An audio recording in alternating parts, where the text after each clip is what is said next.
Queridos irmãos, boa noite, que a preciosa e pura paz do Senhor esteja sobre a tua vida.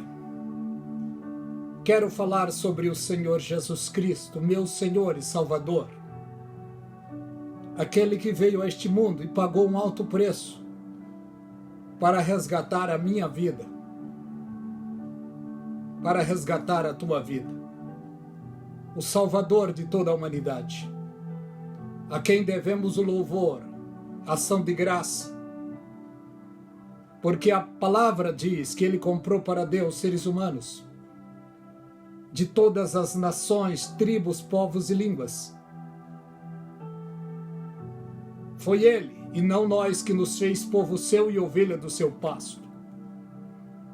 Quero falar um pouco sobre ele, sobre a sua palavra, em especial sobre um tempo glorioso que está se aproximando, que é um tempo de glória para a igreja do Senhor Jesus Cristo. A igreja está prestes a entrar na eternidade com o Senhor Jesus Cristo. O apóstolo Paulo já deixou dito: eis que vos digo um mistério. Nem todos dormiremos, mas todos seremos transformados num abrir e fechar de olhos.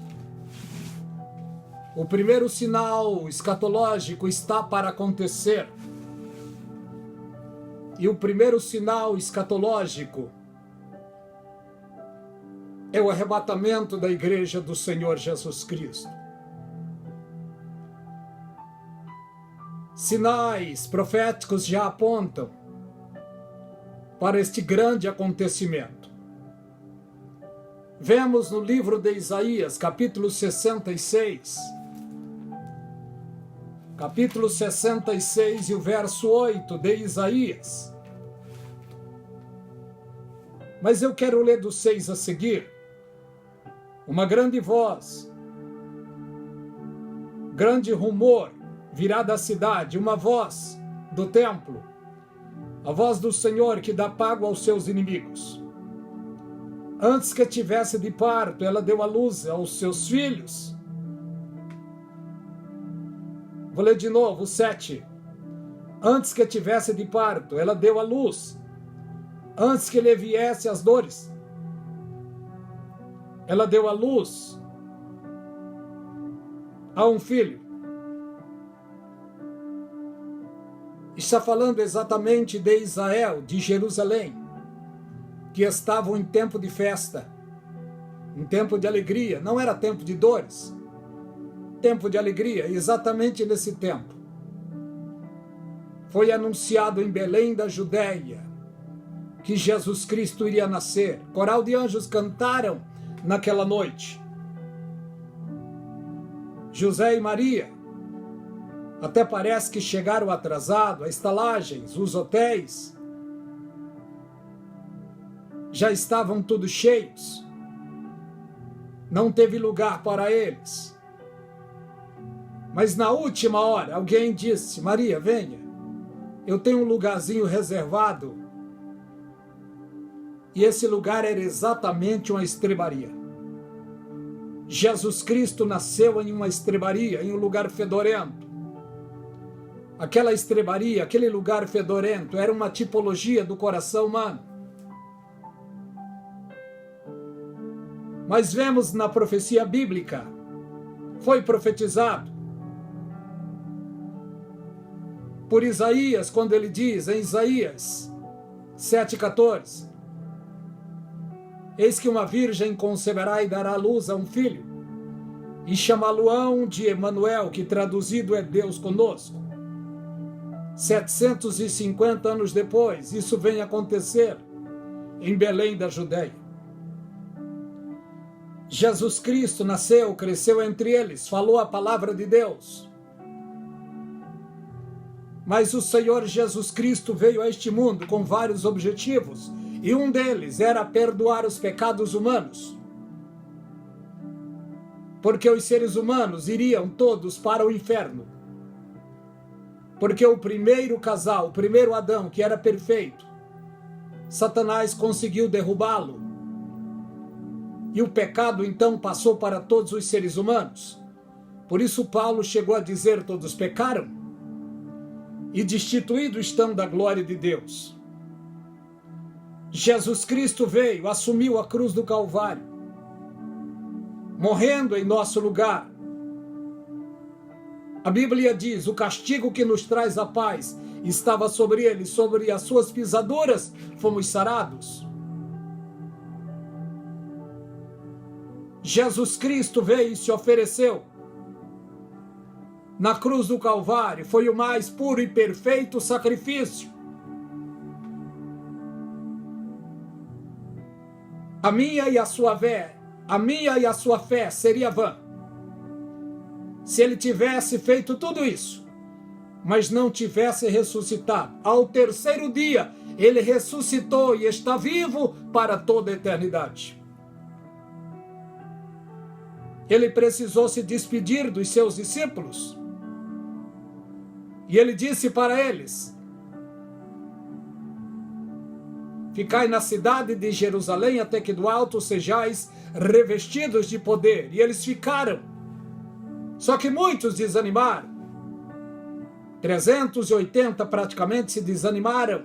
Quando o Espírito Santo desceu, quase 120 estava com fé esperando e receber o Paracleto Divino na sua vida. Quando o Senhor Jesus estava aqui, ele estava formando as bases da igreja. E as bases da sua igreja são os 12 apóstolos.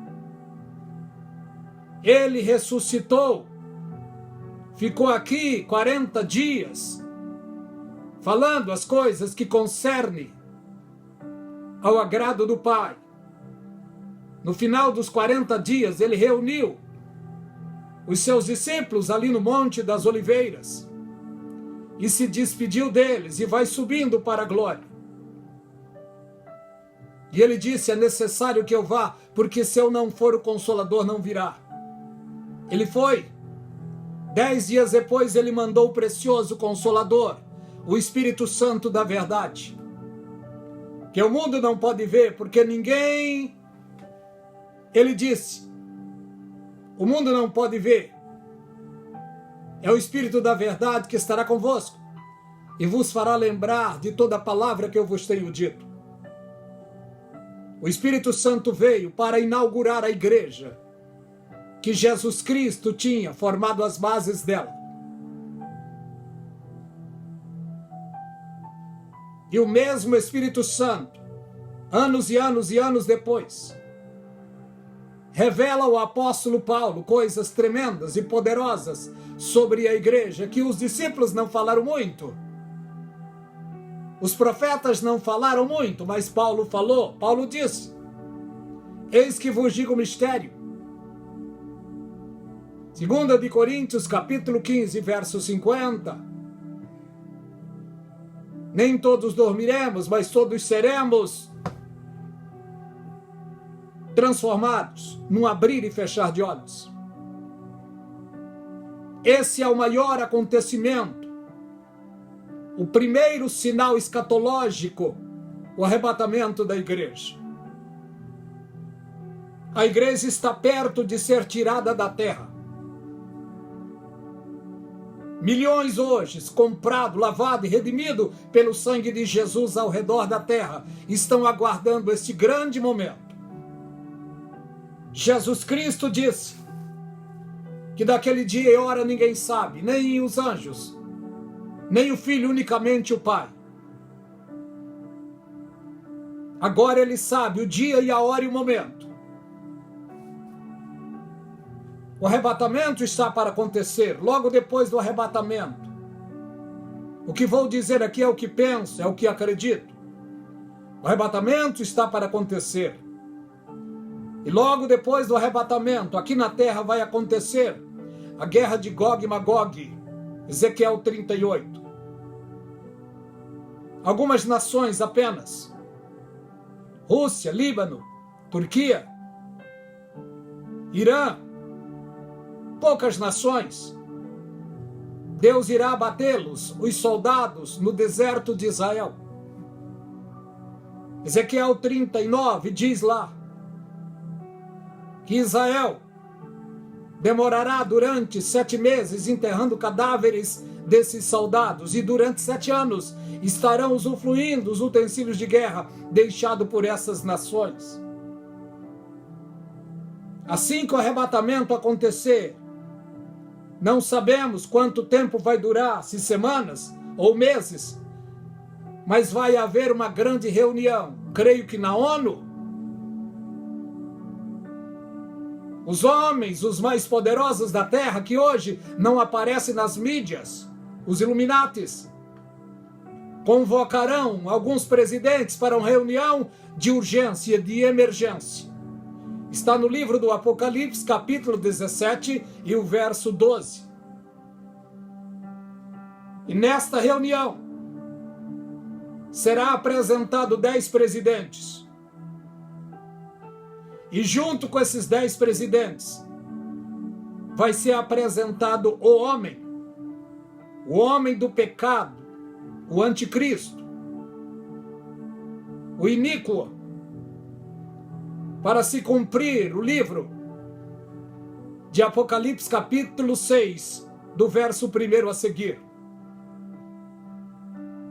E nesse tempo também, 2 testemunhas serão os baluartes para pregar aos judeus, certamente na frente do Muro das Lamentações. Não vou afirmar, é o que acredito, ser Moisés e Elias. E depois desses dias, logo depois desses dias, ou talvez nos mesmos dias, 144 mil judeus serão apresentados também como evangelistas para pregarem o evangelho do reino ao redor da terra. Porque o evangelho da graça está sendo pregado hoje pela igreja de Jesus Cristo. Assim que o arrebatamento acontecer, o tempo da graça vai se encerrar. O evangelho da graça deixará de ser anunciado, deixará de pregar, deixará de ser pregado no mundo. E voltará então o evangelho do reino, sendo pregado pelos judeus, praticamente 144 mil judeus solteiros, que serão projetados para o mundo, para pregar o evangelho do reino. Porque Jesus Cristo disse, este evangelho do reino será pregado em todo o mundo, em testemunho a todas as gentes, e então virá o fim.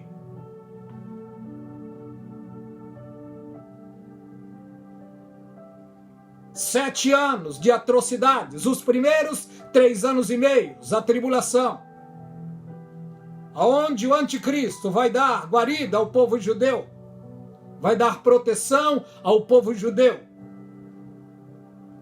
vai dar paz a eles, uma falsa paz. Novamente eles serão enganados, porque Jesus Cristo chegou a dizer a ele, ao povo judeu, eu vim em nome de meu Pai e não me receberam.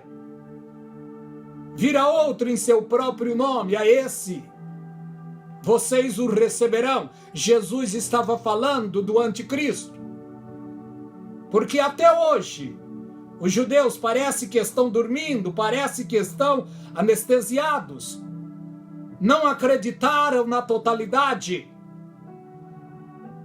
na primeira vinda do Senhor, na sua primeira parousia. Eles rechaçaram, não quiseram, chamaram ele de comelão, de beberrão, de mentiroso, de falso profeta. Eles, unidos aos romanos, rechaçaram, não quiseram o Senhor Jesus Cristo. E quando o governador chegou a dizer, o que eu faço com Jesus chamado Cristo? Eles em uma só voz disseram, crucifica-o, crucifica-o. E ainda dizem que a voz do povo é a voz de Deus. Não. O povo não sabe escolher. o povo escolheram Barrabás e crucificaram Jesus Cristo. É claro que tudo isso era cumprimento da palavra de Deus. Era necessário acontecer essas coisas. Porque Jesus Cristo chegou a dizer: sem derramamento de sangue não há remissão de pecado. Eu dou a minha vida para tornar a tomá-la. E Jesus Cristo fez isso. Ele ressuscitou ao terceiro dia e está vivo para toda a eternidade. E ele chegou a dizer: é-me dado todo o poder nos céus e na terra.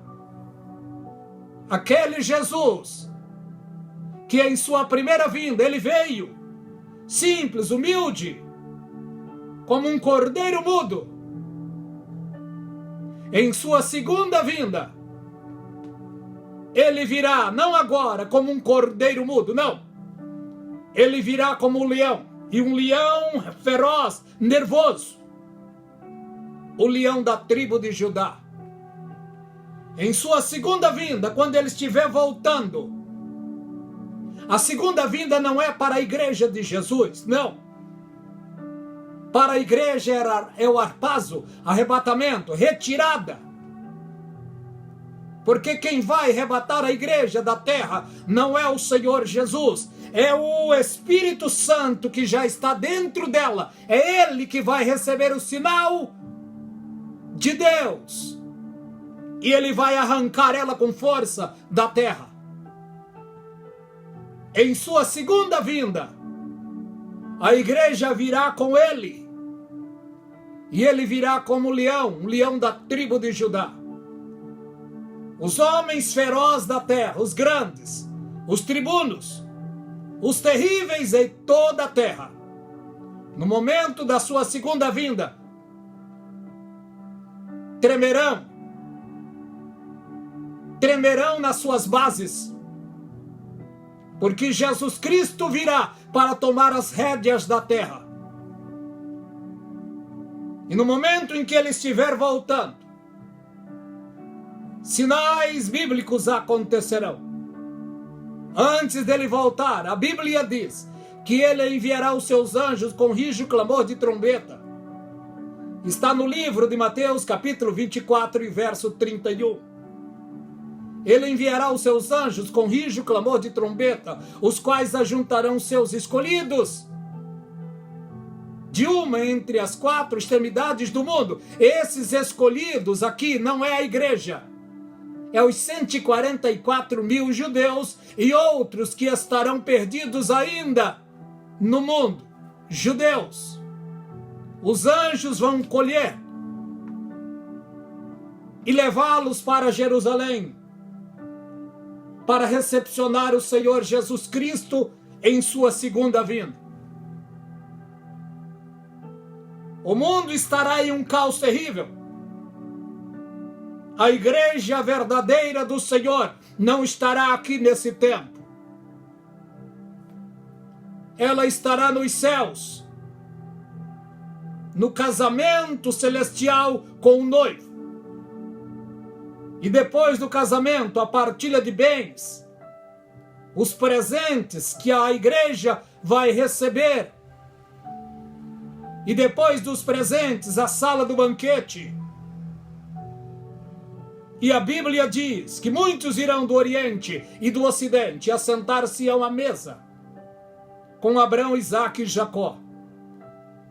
O Senhor Jesus terá o prazer de servir a sua noiva preciosa que estará sentada nesta grande mesa.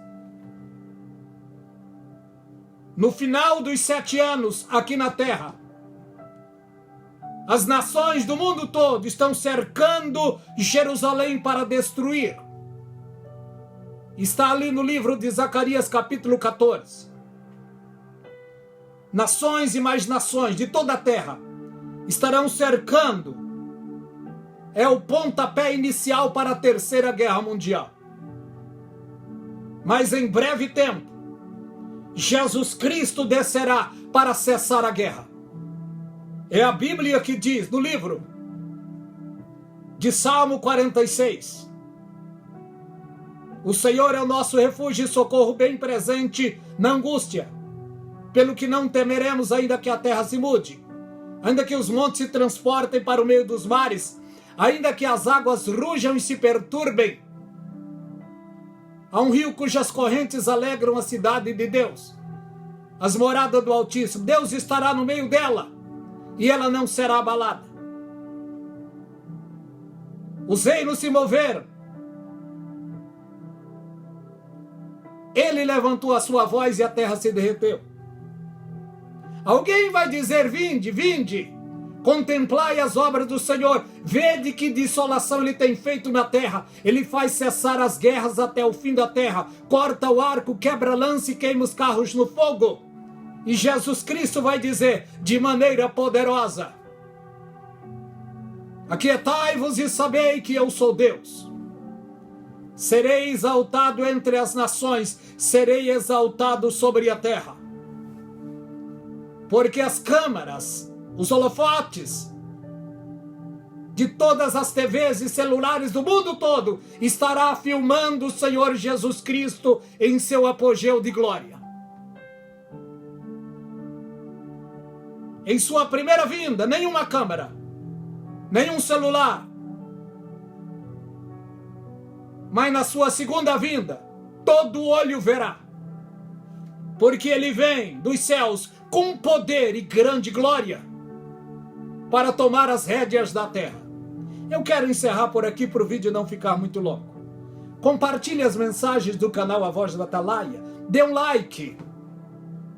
Nos ajude a evangelizar. Que Deus vos abençoe rica e abundantemente.